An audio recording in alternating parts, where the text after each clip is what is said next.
what we'll do while we're waiting is we're going to do something cool. Many of you, I imagine, are unfamiliar with butter as a platform. I can see Kim has started playing with it. Now, what will happen on your screen is you'll get one of these great little flashcards. I'd love to see where in the world you are. So I can see hello from Belgium. If you place a little stamp on that visual, left click, it'll tell us where you are. Let's see where our community is based this evening / morning. So I can see Kim's all the way down there in South Africa. Someone's looks like out there in the ocean. Aloha from Hawaii. Nice. Definitely got a mixture. It's largely US and Europe at the moment. A couple of outliers. Yeah. A few people hanging out in the ocean. Gabrielle, Pete.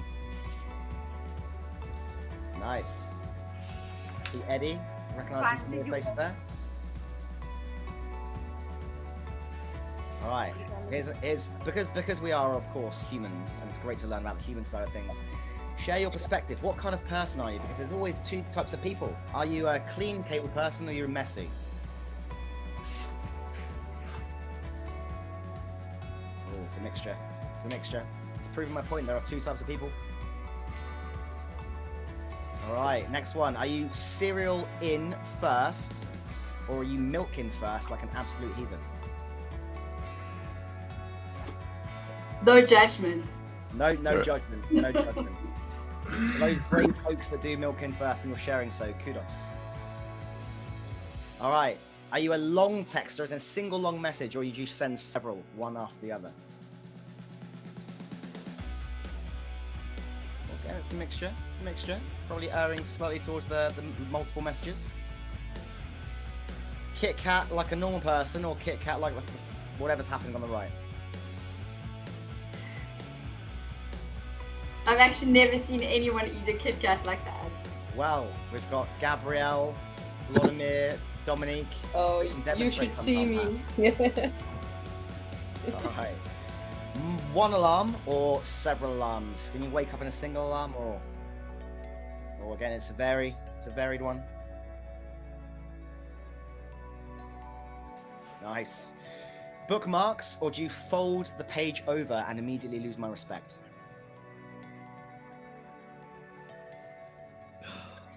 Oh, that's like a feeling war a lot of crime. judgment here, Chris. No judgment, but that's like a war crime. His hurts. Okay, bananas. Do you peel from the top or do you peel from the bottom? I didn't even know people did this. Apparently, it's better.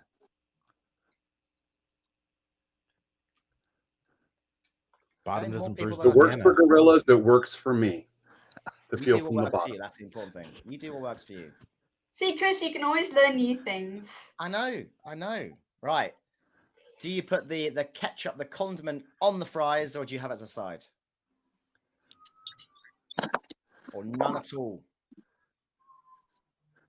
Someone was very strongly about that. No ketchup. All right. Where's my mustard? Books or Kindle? Digital? Ebook or normal book? All right. Good mixture. This way to do the toilet paper or the other way? Again, another controversial one. No, it's not. It's not controversial at all. From my mom, there's sacrilege on the left side of that screen. There is only one correct answer, apparently, according to Marco. All right. Do you clean your emails, or do you leave them to pile up and up and up and up? Depends on the box. Both. Again, it's a mixture. It's a mixture. Tough one. Do you eat the crusts, or do you leave them?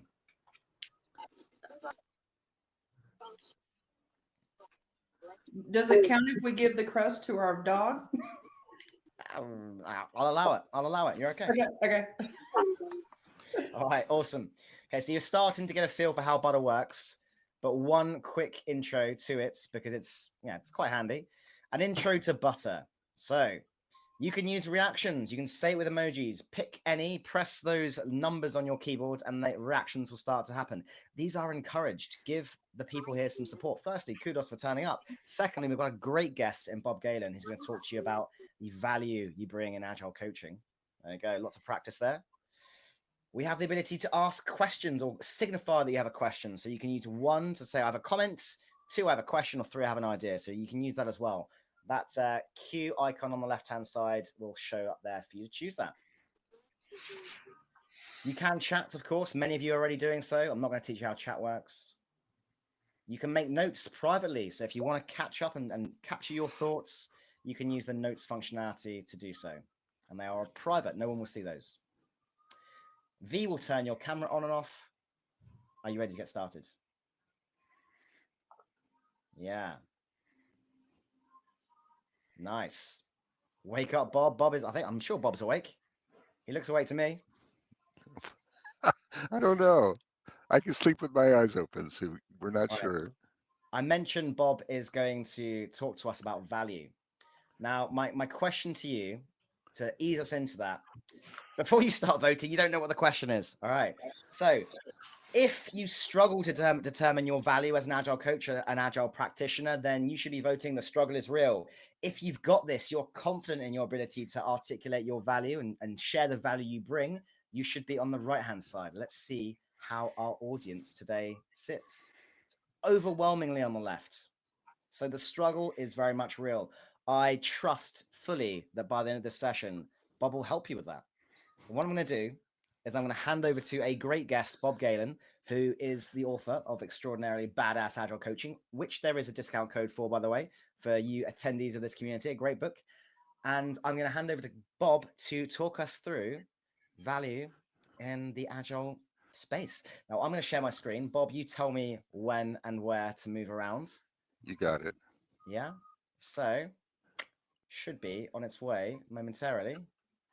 Give me a thumbs up when you can see these slides. I can see those slides. Perfect. So I will enlarge those. Over to you, Bob. Oh my gosh, there's so many thumbs, everyone. Thank you for that. Go to the next one. There's 2 title slides. So everyone, showing your value is the topic. I have a class that I've developed, so this is a module in that class. So I'm going through those materials. Next slide, Chris, please. It's the challenge. I think it's showing your value, at least in my experience as an Agile coach, is one of the great universal mysteries in Agile context. I think everyone I talk to struggles with that. Everyone I talk to looks for, and I don't mean to say that I have an instant recipe today. So maybe I'm bringing the expectation bar down a little bit. I have some ideas. I'm going to share some other people's ideas. It's a hard job. It requires some heavy lifting.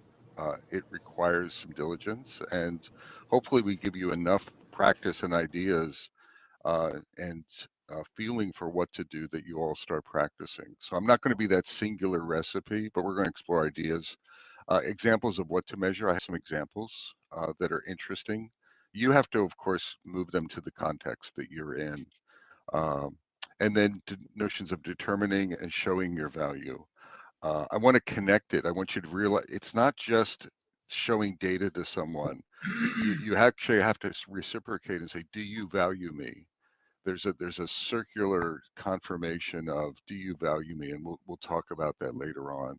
So it's not just about having presentations and things like that. Well, I showed my value and I was laid off from my role. They didn't. We have a responsibility to connect the dots back, I think, as well. So that's an important thing. You're in the eye of the hurricane.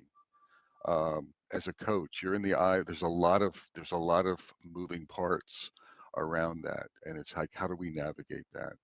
I was at a conference in Virginia, an Agile conference, and I don't know if many of you outside the U.S. are familiar with Capital One. Capital One is a financial firm, a banking firm here in the U.S. And not that long ago, a few months ago, they laid off 1,100, I think, folks in their Agile coaches, Scrum Masters, etc.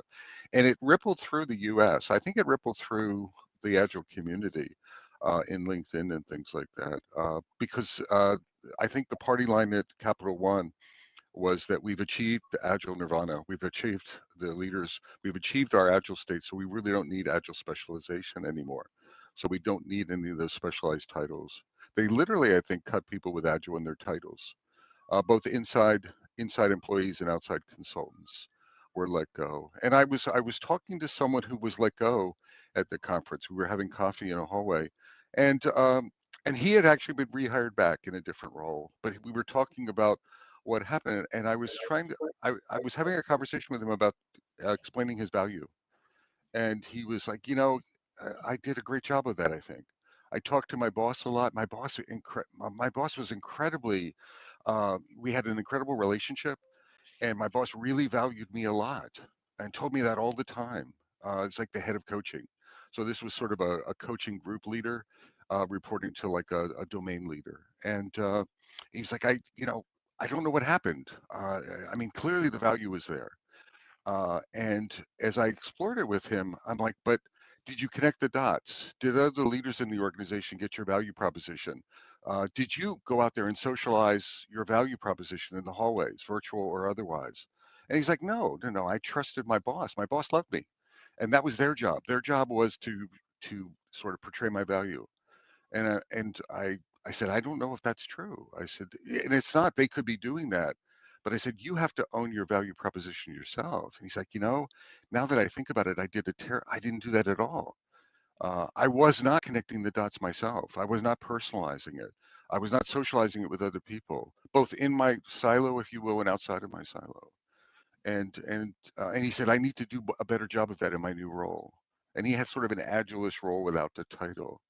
And I think it's important.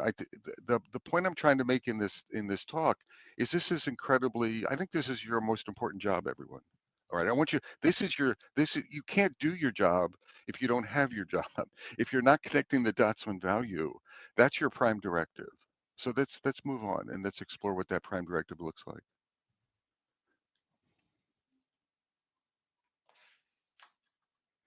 All right. So I think it starts. What I want to encourage you in this slide is, I think it's in the beginning.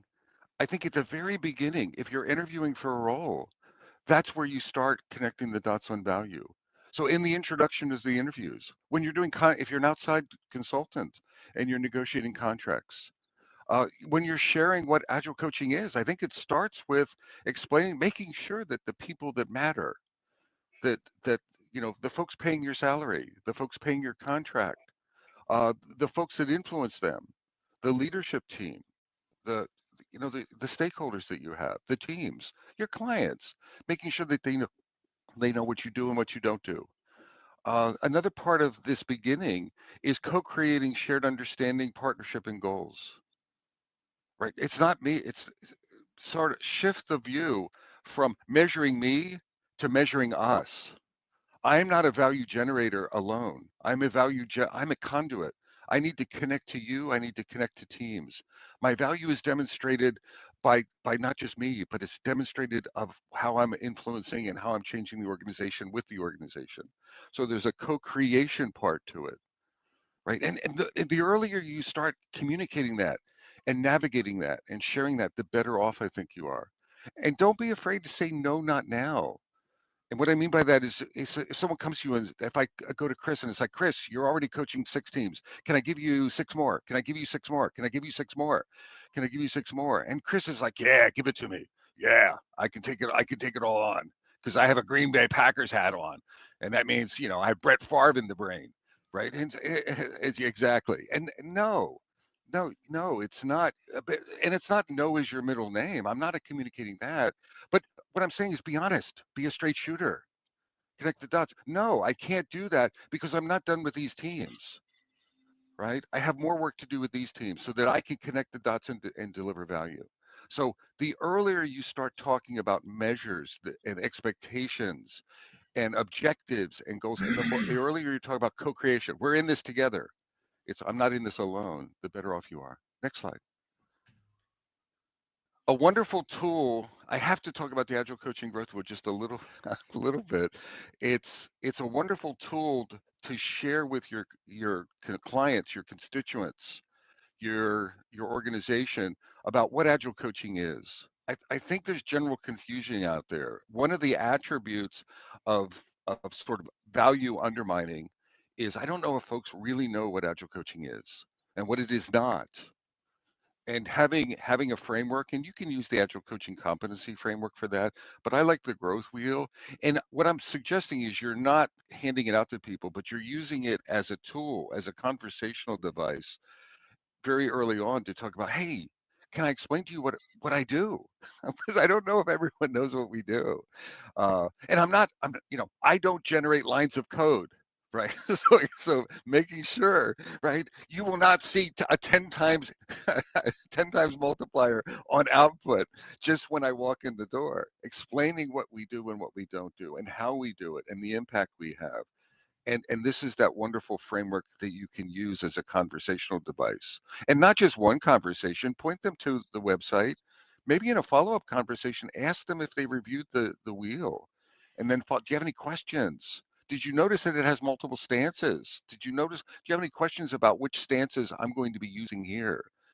Right. And just generate some curiosity. So it's a wonderful framework to use. Let's move on. I want to talk about 8 perspectives on measuring value. All I want to do is drop these ideas on everyone for you to think about. Every one of them I have a link to the article that I'm referencing. It's behind the name on each slide, and you'll get a PDF. I'll make sure Chris can do this. We'll get everyone a PDF so you can get links of this stuff. But there's 8 perspectives on measuring, because I don't think there's one answer. So that was the conundrum I had. I'm like, everyone, they ask me, you're Bob Galen, you wrote this coaching book. You're supposed to know how to measure value. And I'm like, I'm sorry, I don't know, because there is no one size fits all. And I want you to survive. I want you to connect the dots. I want you to demonstrate value. So you have to be contextually aware, right? You have to be organizationally aware. You have to be culturally aware. You have to do the heavy lifting. So there are these 8 perspectives that we're going to go through from different consultants at different times. I think the earliest one was Roger Brown around 2009. He wrote some stuff thinking about the value of coaching. So let's go through these. And again, remember, you have the links to these articles, and I want to encourage you and invite you to look at them later, because I'm just gonna go through them very quickly. So Pierre Nice, I think that's the way to pronounce his last name, and he has an ADKAR sort of orientation, and he talks about there's 3 levels of measurement. So what I like about Pierre is he's talking about level. It's not just team. Even though you're a team coach, you could be a team coach, but I don't think you can just put a bar above your head and say, I only do team coaching, and you can only measure me there. Right, that's it. It's someone else's job to do organizational or leadership coaching or individual coaching. It's not my job. I think there's 3 levels of measurement. Now you will have a predominant measure, but he talks about, for an agile coach, the team coaching, organizational coaching. So team evolution, organizational evolution, and then individual coaching. To me, the way I characterize that is leadership coaching. I do a fair amount of one-on-one leadership coaching usually as part of most transformations, no matter what my role is. I can come in as a team coach, but I notice some obstacles, if you will, or resistance at a leadership level, and I'll move into an individual coaching role, or I'll at least look to be invited to have some coaching conversations with leaders, etc. And he talks about the ADKAR model of generating awareness, then desire, then knowledge, then increasing ability, and then reinforcement. So it's sort of, you don't just jump into coaching. What's nice about ADKAR, I don't know if it's the right coaching strategy if I just pulled Chris aside and said, Chris, I'm going to coach your butt off on Kanban whether you like it or not. Right? Meet me in 5 minutes and prepare to be wowed by my coaching prowess. That's probably not the right posture to Chris is like, no, I'm going to be having a beer at that time. So I may listen to you, Bob, but I'm not going to listen to you. I'm going to be thinking about my beer. It's not engaging him. So there's an evolutionary path that you want to go through. So Pierre talks about that.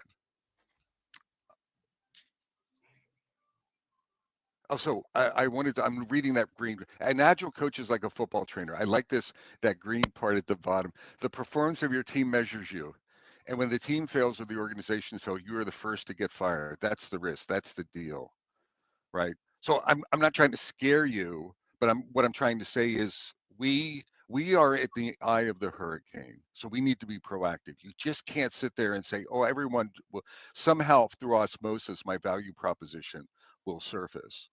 We have to be proactive with that. And we have to realize that it's not just about us, it's about our organizational influence. So let's move to the next one. So Len Legacy has a wonderful blog, and historically, I've referenced quite a few things from him. And he has this 8 ways to measure your impact as an agile coach. I think this metric is more so you being reflective. Does that make sense to everyone? You reflecting on your impact. You could use these to assess others' impressions of you. But proud parent moments would be more of a have you experienced any proud parent moments as a coach? So this would be that private assessment. Are you doing that? Language change. Are you observing that the language in the organization, I'll use my favorite term, are they stop, is the organization and team stop using resources to refer to people? What it, so keep a burn down chart as to how frequently you hear resources, and hopefully it's burning down to zero and it like goes it like goes away over time, right? And that's something important. Now, this is more intangible. These would be metrics for you to sort of validate your impact to the organization. It also requires you to observe which and reflect, which I think is very powerful. Cycle time, quality, ability to self-heal, the organization to self-heal. You're empowering the organization. Meeting reduction. So there's some simplistic ones here. Coaching tree is interesting because it's, are you developing coaching competency beyond yourself? Does that resonate with everyone? Are you being a selfish coach where it's, I can't, I don't want to I don't want to co-coach with anyone because it'll put me in jeopardy. so so don't bother me. I'm surviving here. Right? No, that's not actually, that's going to undermine your survival. So it's that notion of, am I creating a coaching tree? And remember, it takes time for a tree to develop. They don't develop overnight, so you're not going to jeopardize yourself. That's a move. So Len has a lot of wisdom that I want you to tap into. Next one, Jesse Fuel is a coach in the Washington D.C. area. He's involved in the Scrum Alliance, and he has this view of what to and not to measure. And I love the binary sort of focus of this, the clarity, the simplicity of it. Don't measure coaches by organizational results, and don't measure coaches by coaching activity. Now, I'm not agreeing or disagreeing. I actually disagree a little bit with the organizational results, but I like the starkness of what he's saying. Instead, measure coaches by leader and team satisfaction, right? Like using some sort of an net promoter score exam and getting direct feedback on the folks that you're coaching from them. This is that connecting the dots feature. Everyone with me? Right? Forget everything else. I mean, I know that customers count. I know that organizational impact counts. I know that the quality delivery. I get all of that. But my clients, what do they think of me? And you should be able to answer that. And getting feedback, not just what do they think of me, what can I do to improve? I want all of you to reflect. When was the last time you asked your coaching clients for improvement data for yourself? It should be daily, right? And it's not just getting that feedback, but what are you doing with it? Because if you don't do something with it, if you don't take action on some of the feedback, people will stop giving you feedback because they know you don't care about their feedback, right? So you gotta actually take, not on all of it, but you have to take action on something. It's crucial to do that. So Jesse has this wonderful perspective. And again, I don't think I'm suggesting that you take any of you trigger in any one of these. I want you to assimilate all of these ideas and then come up with your strategy. Next one, please. Todd Lankford, in Measure the Value of Agile Coaching, he talks about 5 outcomes to strive for as an Agile coach. So I love the aspirational nature. So an Agile coach helps you to see waste, helps your clients to see waste. So you're affirming that by, are we waste detectors? And we'll leave it at that. Urges you to take and have a bias towards action, right? gives you a starter kit, but then steps back. I think it's really, some coaches missed the idea. There's this old-fashioned metaphor in Agile. It's probably too old-fashioned now, called shuhari. But one of the things in shuhari is adjusting our coaching stances and our style to the client. Well, a shoe client doesn't have much data. They don't know how to play soccer. They don't know how to play football. They need guardrails. They need guidance. So they need a starter kit. Now they also need you to get the help to get take a step back and to give them space to learn how to play the game. It helps you to relearn how to learn. There's this wonderful Bruce Lee metaphor. In order to learn, it's sort of a martial arts metaphor. In order to learn things, you have to empty your cup.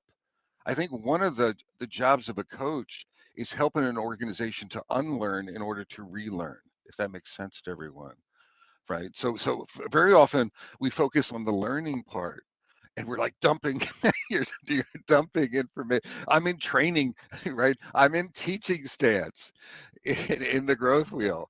Well, that, and I'm teaching or mentoring. That's fantastic. But is the cup too full of the client, the team, the leader, the organization? Do you need to first work on getting rid of some stuff and then prepare you for no agile coach? Really focusing on, I still like that idea of putting yourself, I know in this environment it's scary, but putting ourselves out of a job is not a bad mindset, because you're developing. As a leader, I spent decades as a senior leader, and we used to talk about succession planning a lot, if that makes sense to everyone. To me, part of succession planning was putting yourself out of a job, essentially sort of moving you to the door. So I was not always 100% comfortable with it, but it was the right thing for me to do, is to grow the part of my role was to grow the organization. And Todd is doing a good job of that. You know what's happening, Chris? I keep hitting my keyboard to advance the slides, and it's not connected to you. What's up with that? Next slide, please. It's not. I'm like, damn it, it's not moving. There's network. There's a network lag. Uh, Neil McShane has 4 performance metrics. And again, these are aggregate jobs that get done, client experience, I love this. He's starting to go outside of the role of the coach. And are you looking at your role outside the boundaries of your job, outside the boundaries of your organization? What are you doing at a community level? Chris, my perception, I met Chris via his community interaction. I didn't know him from Adam. I'm like, oh, there's a new voice, and he has he has an interesting picture, but he also has or an interesting, exactly, but he also has some really interesting ideas. And oh, by the way, he's putting his money where his mouth is. He's doing stuff and contributing stuff back that takes time and effort, which I admire more than most things. And then practice application. Are you walking your talk? So Neil's talking about, right, it's so easy to coach, but you need to measure your coaching impact. But what about measure the impact that you're doing? Are you walking your talk? Are you learning? Are you changing? Are you growing? Are you challenging yourself? Are you open to change? Not are you coaching as a change agent? Are you your are you yourself open to change, etc. Next slide, please. Gene Gendo is a coach in New York City. He has a less affiliation, a large scale Scrum affiliation. He's been around a long time. I found this top 10 objectives for Agile coaches. Please, no one ask me what ROW means, ROWE, because I don't remember. And I'm going to play the age card, so I just don't remember. But it's in the article, and remember, the article is behind Gene's. That's a link when you get the PDF. So he talks about tribal stages. He talks about moving from silos to transparency. I think that's a cool view. He talks about breaking down, so becoming more T-shaped. And I think that's an interesting view. Am I helping the organization evolve from more I from T, or whatever view? If you trigger on T, I know there's other letters. Maybe we'll call it what Z shape. Maybe moving to Z shaped, and that I'm just making that up. Agility at scale, moving from complicating to descaling. That's actually something that I care a lot about. I measure myself going into an organization about the amount of stuff that I help them throw away. Does that resonate with anyone? Right? I mean, there's a lot of complexity in organizations. So I do a lot of descaling with safe. I'm not going to slam safe, but I'm going to talk. But I encounter safe, and there's wonderful descaling opportunities with safe. So again, it's that measurement of, and it might not be a public measurement, but it's something that I'm keeping track of for my own performance management. And I'm communicating that. I don't hide that from my stakeholders. All right, next one. And Roger Brown, I think, is the last of this set. In 2009, Roger Brown is a CEC emeritus with the Scrum Alliance. He's the first coach that influenced me.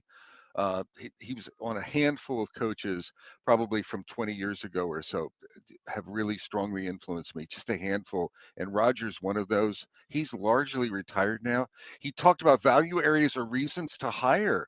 So his view was value from a hiring perspective. So when you're hiring coach, and again, you want to be thinking about how am I being measured there? Am I connecting the dots there? Deep knowledge of Agile, broad experience, impartial perspective. I just showed judgment, didn't I? I judge safe a little bit. I'm not so, I'm not so impartial on safe. Access to resources, coaching competencies, reinforcing learning. So Roger's view was really focused on the inside out and making sure that your value, it's almost like your value is emanating based on how you've developed yourself. Right. And I see that as a subject matter expert in organizations. It's a privilege. When I enter organizations, when Chris enters organizations, we have a privilege based on our experience. We need to be aware of that. We need to be developing that. And when we're co-coaching other coaches, we can't just assume that they have our same privilege. We need to be privilege aware. And Roger in 2009, I think was talking about that. Next slide. I wrote an article. It's behind mine, and it's sort of I'm getting to the one metric that matters. So I had to weigh in here a little bit. So how do I? Often organizations play a higher value on producers that than overhead roles. I don't know in the UK or in Europe. In the States, there's this notion of you are a value role. So developers in the States, and I'm talking about this, everyone, from a leadership position. I've been in the room where we've talked about hiring people. We have 100 headcount. Where are we going to invest them? How many developers are we going to hire? How many agile coaches are we going to hire? Or we have to reduce by 100 headcount. Who are we going to reduce? I've been in, unfortunately or fortunately, I've been in those rooms a lot historically. And it boils down to the perception of the organization of two types of people. There's folks that are providing value, inherent value. A software developer or an engineer, the CEO of the company gets it. If unless we're out of business, we need more software engineers. Does that resonate with everyone? They produce value. I don't know what they produce, but they produce value. I know if I cut them, the company may go out of business. We still be able to cut them. Then there's overhead people. They're not bad people. They can be high end. They can be very productive. What's an example of Scrum Masters are viewed very often as overhead. Project managers are viewed as overhead. Managers are viewed as overhead very often. Some testers in organizations are viewed as overhead. So there's value driven folks where it's inherent, it's obvious. And then there's these folks where they could be wonderful, but you know what? I don't really see what they do to the bottom line. I think at Capital One, I don't have the data for this, but I suspect at Capital One, when they made those decisions, they did not see those agile roles as being value production roles. Does everyone understand what I'm saying? They saw them more as overhead. And our job is to cross that chasm in communicating our value so that we become equivalent to developer roles, not writing code, but in the mind of everyone in the organization, we have that same inherent value proposition to what the company is trying to achieve. And I don't think we're there today. And I don't think that was present. And I don't think we're active enough and proactive enough individually as coaches. So I call that to generate an equivalency to the producers. I think we have a retention equivalency problem. And I think we need to be working on that. Again, I'm not trying to say we become developers or we become back-end engineers or we become data engineers, but we have to be, there's that group that it's almost like they have that inherent value and we don't. So how do we communicate that value proposition? Because it's there. It's absolutely there to the entire organization and cross that chasm. Next slide. You know what, Chris? I hit the darn button 3 times there. It's just driving me. It's driving me crazy. So, can you go back? Is this? So okay. Next slide. I'm sorry. So my personal advice for everyone, just generative advice. Establish upfront understanding. We talked about that. Establish clear understanding of the why, and the why are we going agile, and the business outcomes that we're going to achieve that you're going to help. Co-create an agenda and focus on a measurement system with folks. Don't take on individual coaching measurement, right? Take it on, co-create that with the organization. Focus on outcomes over output, partner in co-creation. I can't say that enough. Co-create. How do I measure you as a coach? You don't. You measure you measure you and I together and the organizational and business impact we're going to have. You don't measure me, and you don't put me on an island and measure me. We measure each other. We measure the organization. We become partners. And I help you to achieve the goals or the OKRs that you have. Consider qualitative and quantitative measures. I would say lean into the latter a little bit. No arbitrary numbers. Like I'm coaching 6 teams and I'm doing hard, I'm working harder if I coach 9 teams. The one metric that matters is what I talked about. I'm adding value equivalent to the producers. And everyone sees that. They don't have to look at a slide to that. They get it. They get my agile coaching value proposition. They get it in their DNA. Next slide. There was this guy, Harold Kersner, years ago. If anyone, I don't know if anyone is a PMI person who's listening, Project Management Institute, if you have a PMP, but Harold Kersner, I think he wrote a project management tome, like an encyclopedia. It's probably in its 15th edition now. If you're using, and he was running around all the PMI chapters talking. He had this talk for about 5 years.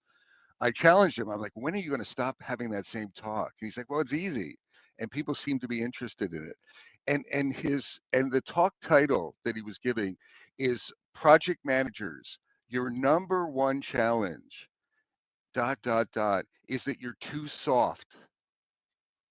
And I was like, the project managers I've worked for are not too soft.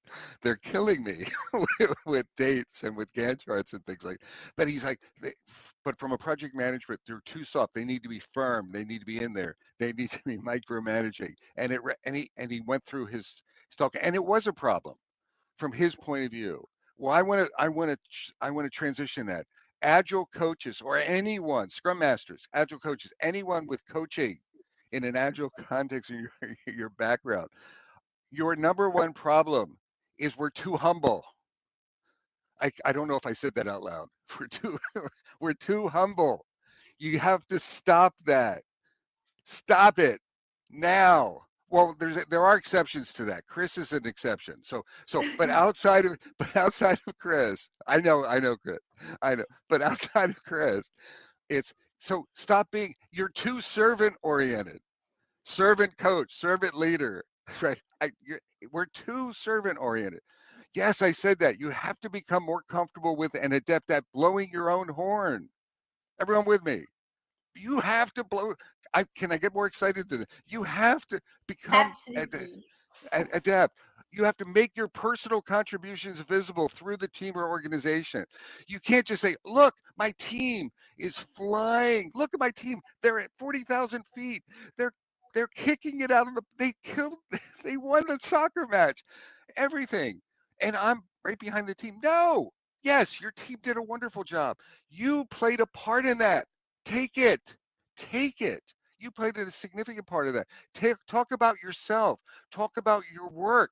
Talk about your plans with your what strategies? When was the last time you talked to a stakeholder and you talked about we have some challenges and this is what I'm doing with my team. This is what we have done, and I'm seeing some really important changes here. And this is my coaching strategy. I think I'm going to focus here and here because there's some business outcomes we need to focus on.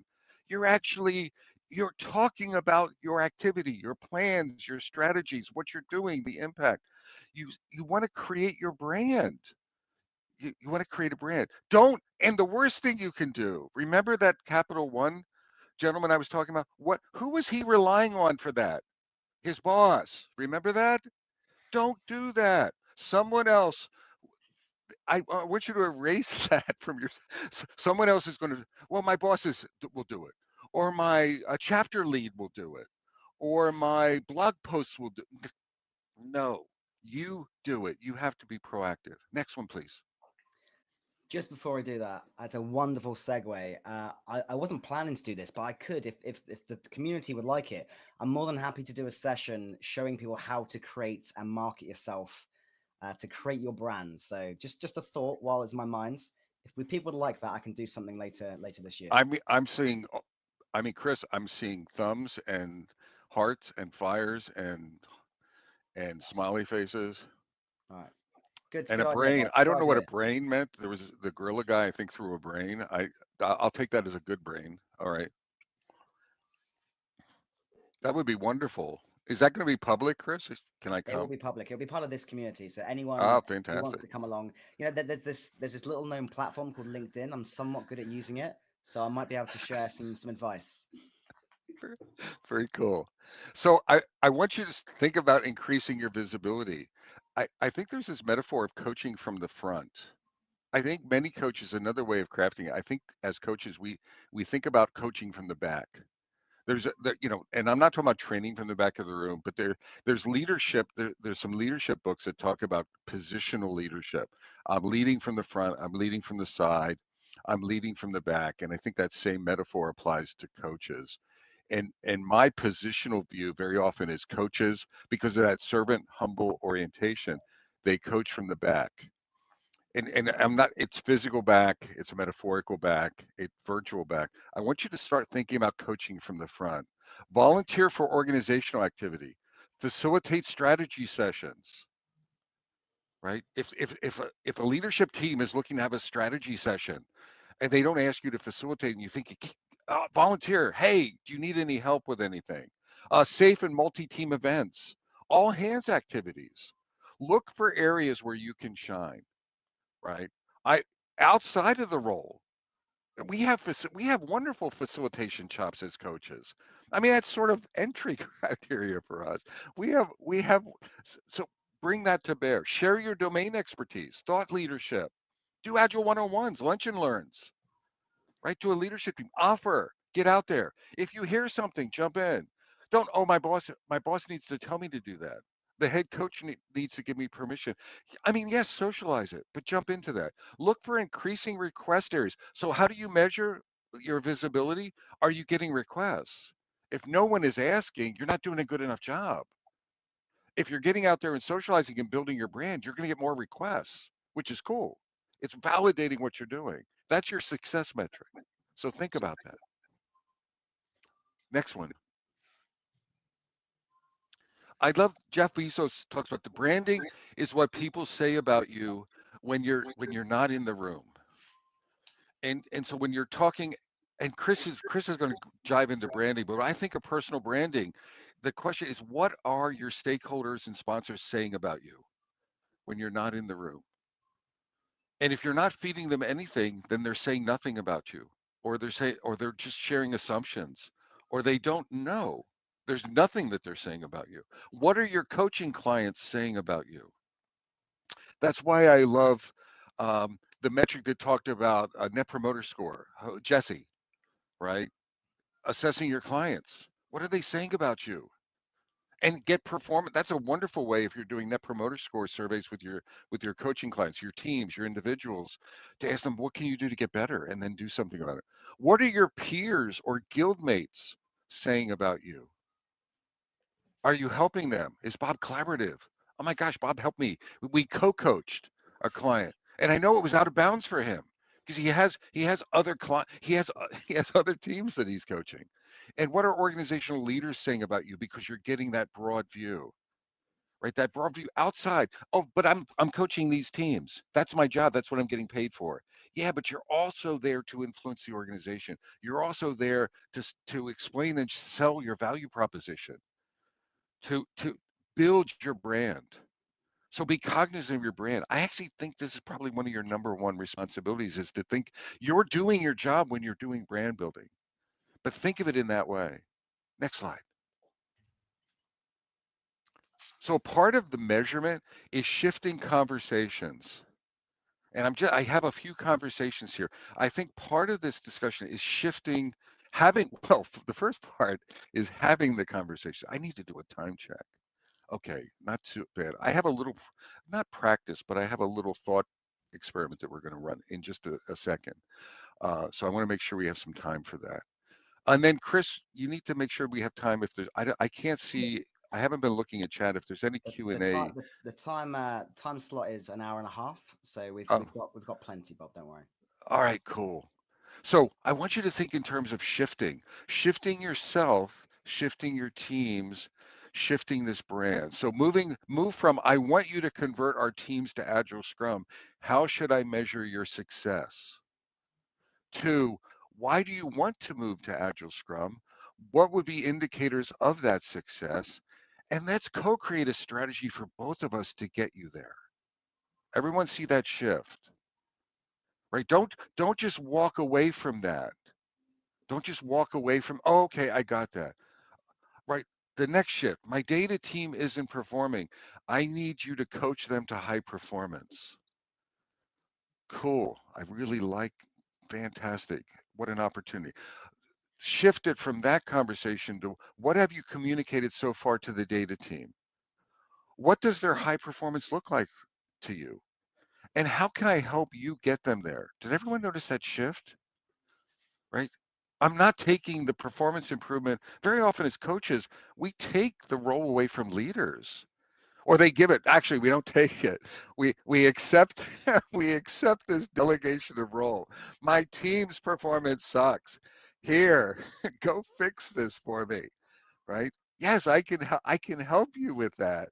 But it's that shift of co-ownership, co-responsibility, co-coaching with whoever you're working with.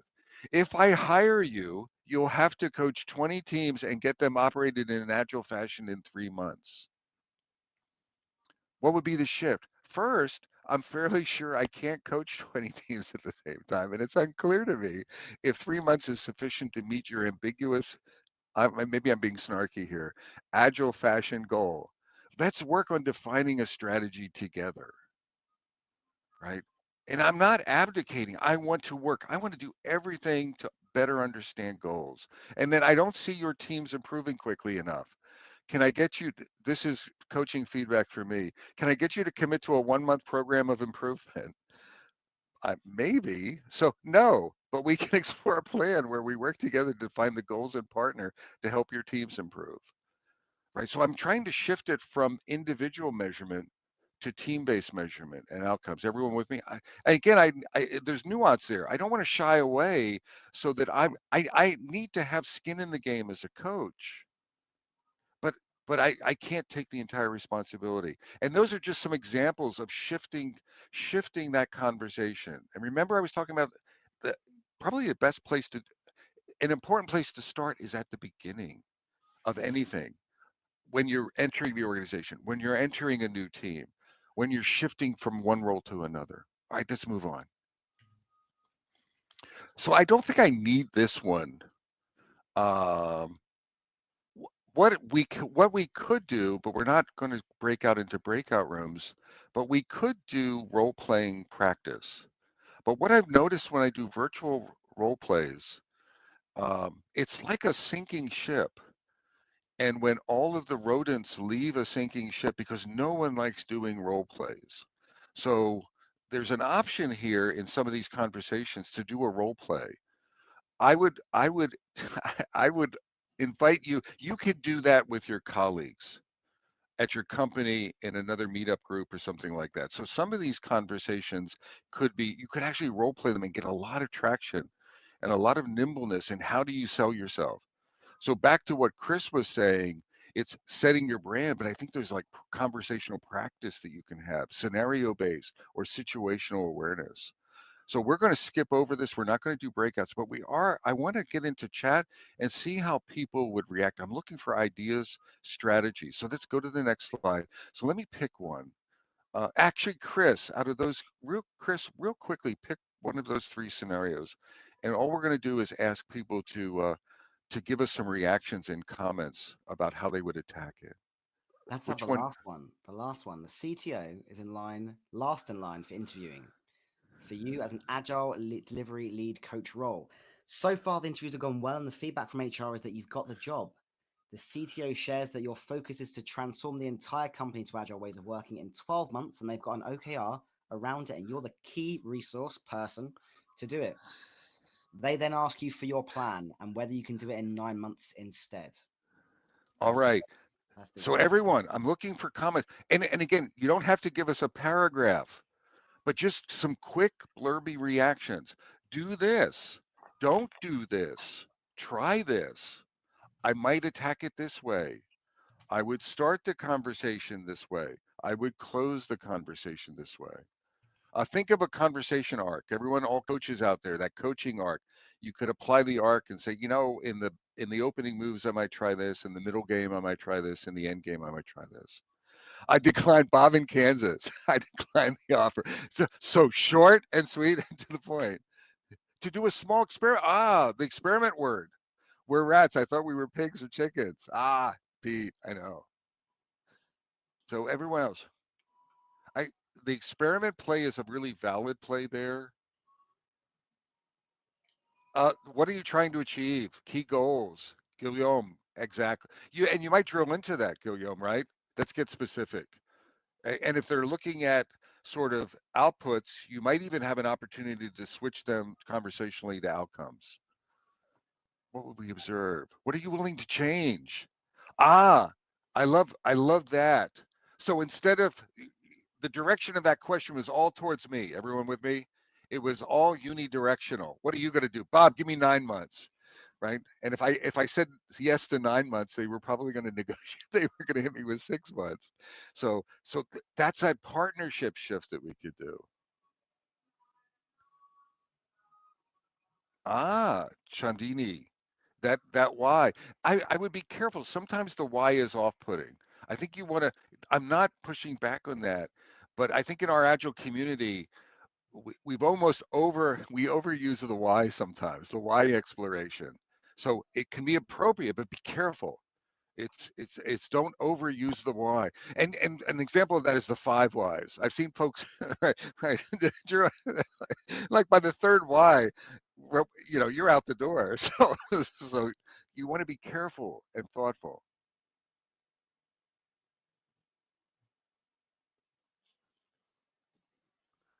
Good reactions, everyone. I guess my key point, this is that conversation baseline setting opportunity for everyone. Another thing, I didn't see it, I'm not looking at all, but it might be an opportunity of, hey, can I step back and can I share with you what agile coaching is from my perspective and what it isn't and what we do? There might be an educational opportunity, a respectful, sort of like a soapbox moment for 5 minutes to level set things. That might be a nice way to start and then come back and revisit that. All right, can we flip to the next slide, Chris? I want to thank everyone and everyone provide comments to the comments. I want to build on these reactions. There's no right or wrong, right? Remember, we're in the eye of the hurricane. It's figure out what works, what protects you, what connects the dots, what builds your brand. Chris, you want to pick? So we have this is a general, there's 2 here. Let's go with the top one this time. You got it.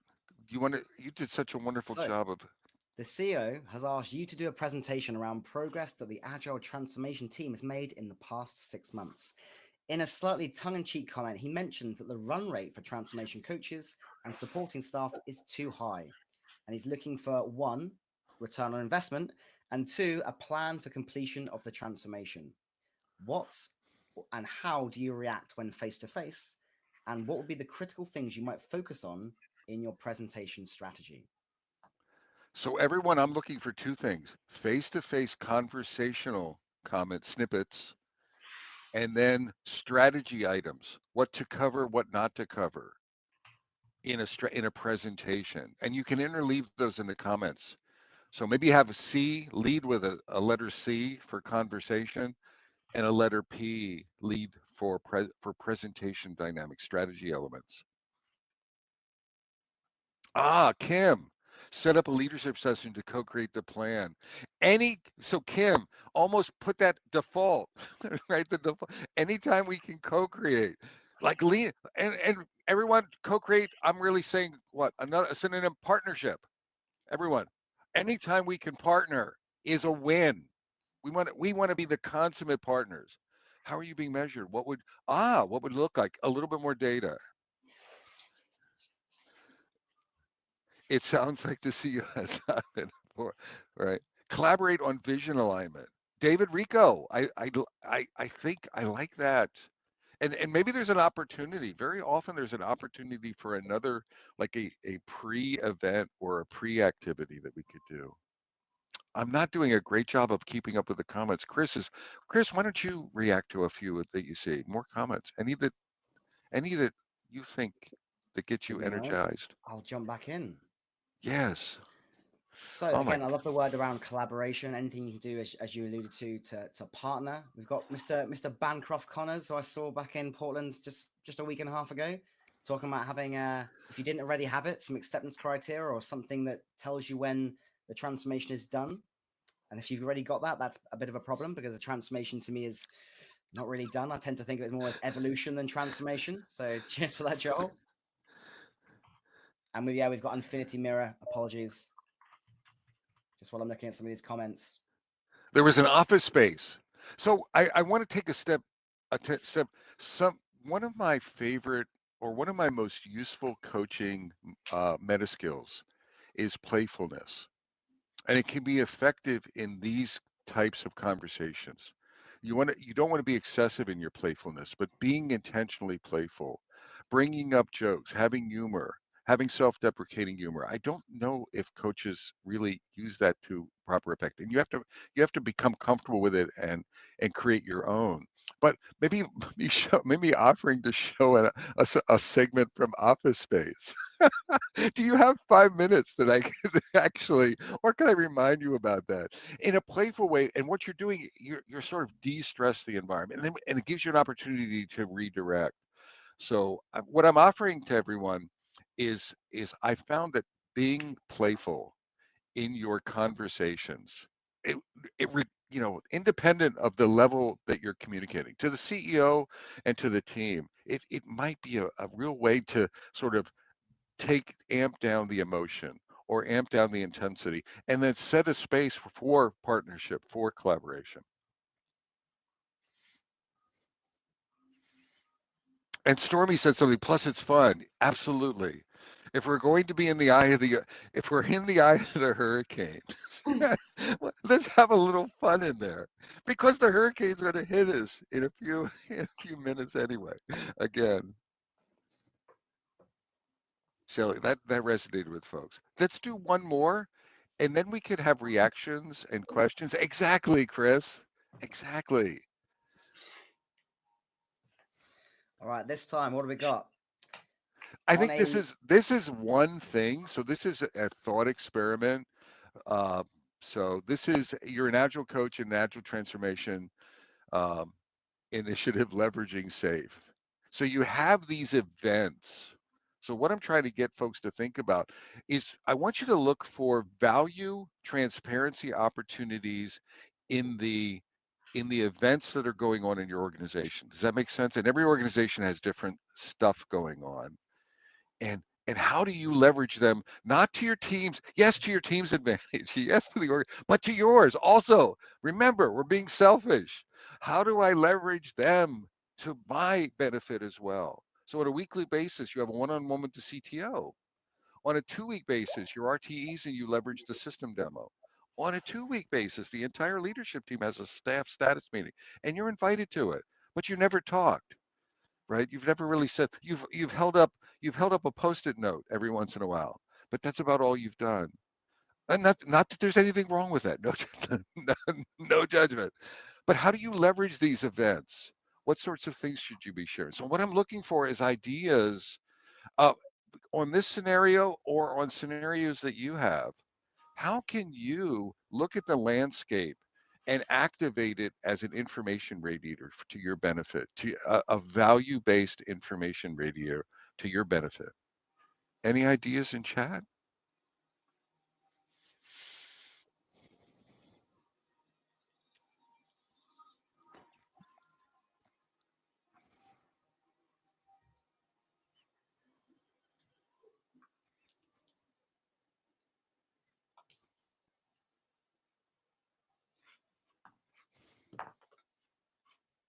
I definitely see branding opportunities in these ones.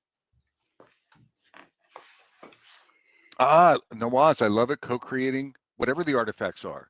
Artifacts are us, right? Simplifying them, directing them, transparentifying them, injecting value statements for the team and for yourself. So I forget who it was. I lost it. But connect with people. There's an important part here. Everyone, it's one of the most important parts. I connect? I can connect with data and PowerPoints, or I can connect with people. I didn't say this or the data. Anyone ever say the data speaks for itself, or just see the data, or just look at Jira? Jira is not going to communicate your value. Sorry, the data is not going to. Data is useful. Remember that room where we're making those decisions based on the value proposition of Agile folks? It's the connection to human beings that matters as well, everyone. You connect to people. It's incredibly important. So Stormy, people, yes. Vladimir, every meeting is a stakeholder education opportunity. Everyone, jot that down, tattoo that on your arm. Every session, or every session is a branding opportunity. Every, and in fact, if you do nothing, guess what you're doing? Like Chris isn't saying anything right now, but he's emanating a brand. He's doing it, right? Being quiet, right? Making eye contact, not making eye contact, engaging, not engaging, talking about strategies. Not everything we do is or don't do is setting our brand. So let's be intentional about what we do. Any more comments? I got too excited about that one, Chris.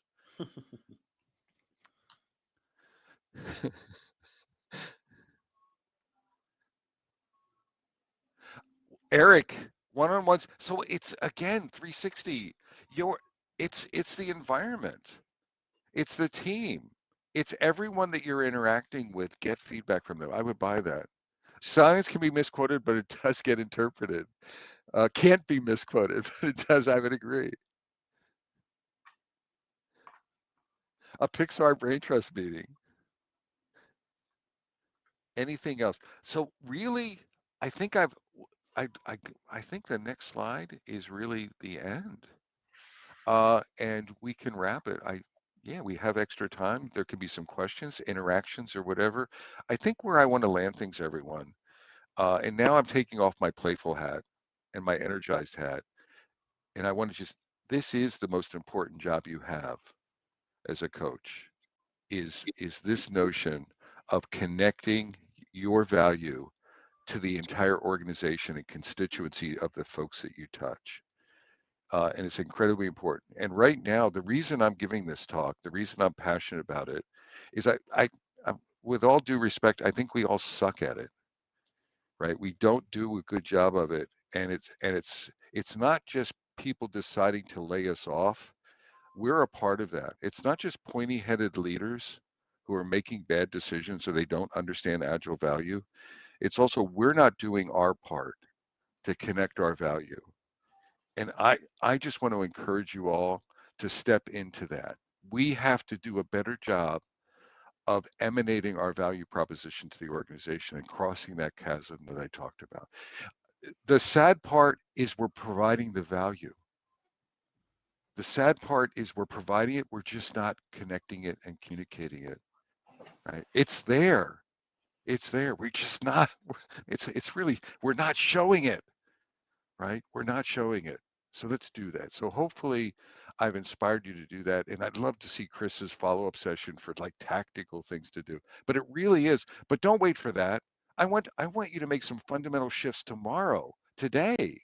And what you got to do it for your team, for yourself. So how I many have a people? challenge. I've got a Yeah. So challenge. Let's build on that. I've got a challenge for you all. Leave this session. Go and do something on LinkedIn that demonstrates your value. Share a thought, share an experience, share something you've done great with your teams. Tag me and Bob in it. We'll share it as well, I'm sure. We support you in this. Show your value. Go beyond just go from being Kim Webb, Agile Coach, Tom Lashua, Agile Coach, or whatever your roles are, to, oh, you're that person. You've done that thing. I see your value because I'm exposed to it. That's a challenge, and I support you all in it. Whatever you are up for and feeling capable of doing, give it a go. absolutely. So with that, everyone, thank you. It was a wonderful, it was just a wonderful opportunity. Thank you, Chris, for inviting me. And thank you, everyone, for attending. It's just such a joy to interact. We have a great community, and it's a pleasure for me to interact. So thank you, everyone. I have just unlocked the super secret soundboard, which you now have access to. If you press reactions and then soundboard, you can give Bob some love. There we go. There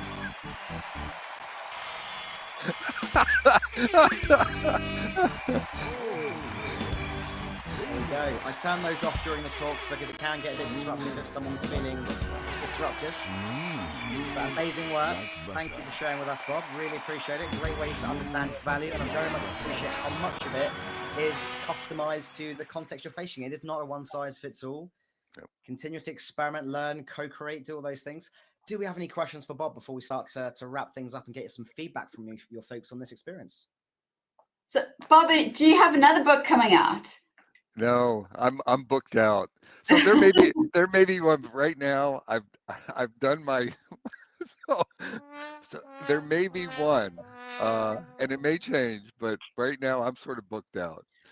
I can attest to that. I'm writing a book right now, and it sucks. It's so painful. It's just It's hard and work. no, it's a joy to write it, but you need to really be passionate about it because the journey.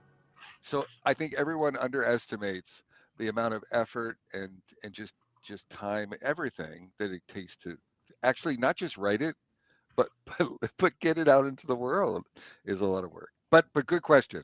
So no. You just need to update Badass Agile Coaching to match the That current so I feel. so thank you. So thank you, Joel. Yeah. I need a one-on-one with you, Joel, to give you some bread. Yeah, I have, yeah. There's a joke between Joel and I. So good news is the Agile Coaching Growth Wheel is agile and it's ever evolving. The bad news is using it as a as a benchmark in a book keeping it in sync is a challenge. Any other questions? Could I ask everyone to come off mic? Not everyone, but I'd like to, or maybe even chat like a chatterfall. I'd like to challenge everyone. What is your key takeaway from this? It could be a key action or Wait a for that. key Wait for that, Bob. There we go. We got a Yep. poll. Should be appearing now. Your main takeaways. Go for it.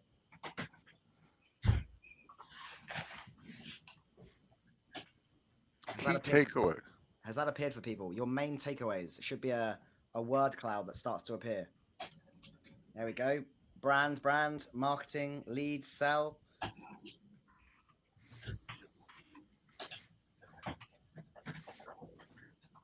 I love that. Creation. I might add something for someone, but you have to be inspired. Me, you, selfishness. It's all about me. It's all about me. I want to, everyone get it. It's about you. I want you to take 2 milliseconds every once in a while to make it about yourself. There we go. Good responses. We have, on the interest of getting feedback whilst we're on the topic, there is another one. Summarize this session in one sentence. Go for it. Again, those answers should start appearing. We've had our takeaways. What about in one sentence? What would that be? Try harder to sell yourself.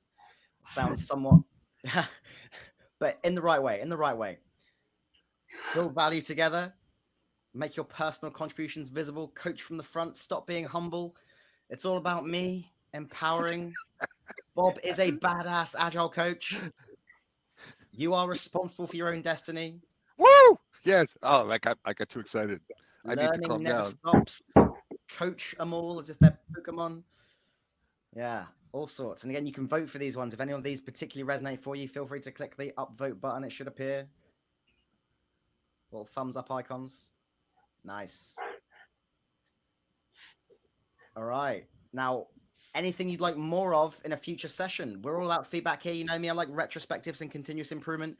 What would you like more of in a future session? And if you like, you can even mention names of people you'd might like to see in future sessions. And I will do my best to charm them into coming and speaking here, like I did with Bob.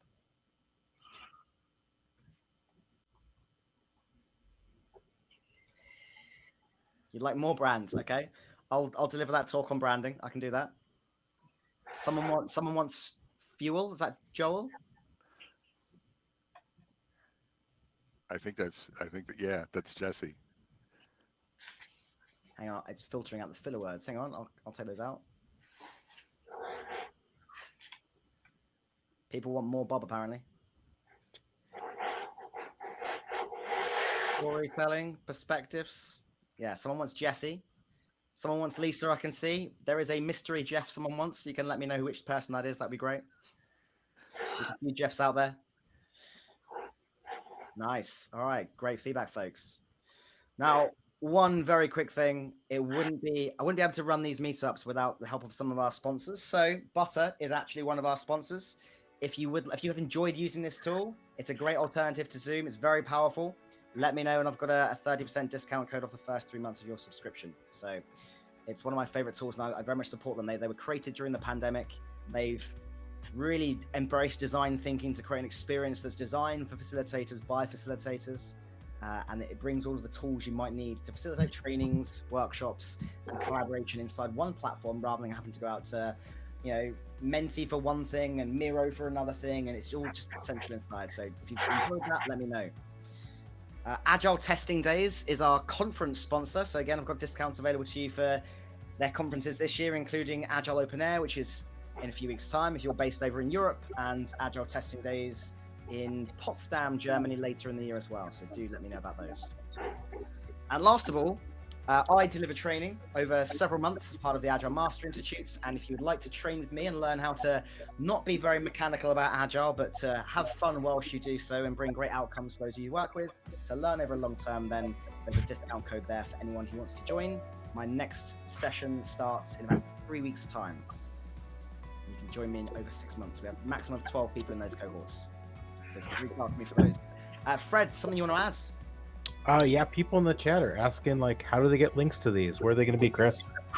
I will be sending links to these momentarily. Thank you. All right. Anything else anyone wants to shout out? So, by the way, thanks to Fred and the other team of people that help arrange these meetups. There will be going to be meetups like this every few weeks going forward. Lots of guests coming up. We've got Martin Dalmeen coming in the summer. We've got David Pereira coming shortly. There are a number of great guests that are on the way. Colleen Johnson as well. Again, did karaoke with her a few weeks ago in Portland. Great fun. And yes, there is a discount code to Bob's book, which I believe, Fred, would you mind sharing once more? You grabbed the link for earlier. I definitely will. Thank you. And also, Chris, where's this going to be when we're done? Where can people find? Yes, good point. This recording will be available on my YouTube channel, the Virtually Agile YouTube channel. So really worth mentioning. This has been recorded from the beginning. Apologies, I should have mentioned that at the start, but it's only for the purposes of enabling the others that couldn't be able to make it to learn from this session. Okay. Well, it's been a pleasure. See you next time, folks. Thanks again to Bob and everyone for joining us today. Have a wonderful week. Take care, Thank everyone. you. Thanks, Bob. Thank you. Bye. You're welcome. Bye. Bye. Thank you. Bye-bye. Bye, everybody. Good luck.